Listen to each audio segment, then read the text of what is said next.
என் இதய வாசலில் விட்டிருக்கும் இனிய உறவுகளை அனைவருக்கும் வணக்கம். மறந்திடும் பரத்தை பதிவிறக்கம் செய்த பிறகு ஓடிபியை நீங்கள் பதிவிடுகிறீர்கள்.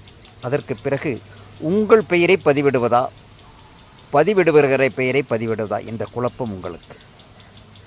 ஆம் உறவுகளே, யாரை பதிவிடுகிறீர்களோ, யாரை மணமகளாக நீங்கள் விரும்புகிறீர்களோ, நீங்கள் பதிவிடுகிறீர்களோ அவர்கள் பெயரை நீங்கள் அதில் பதிவிட வேண்டும். ஏனென்றால் நாளை உங்களை திருமணம் முடிந்த பிறகு அகற்ற அந்த பெயர்தான் உதவியாக இருக்கும்.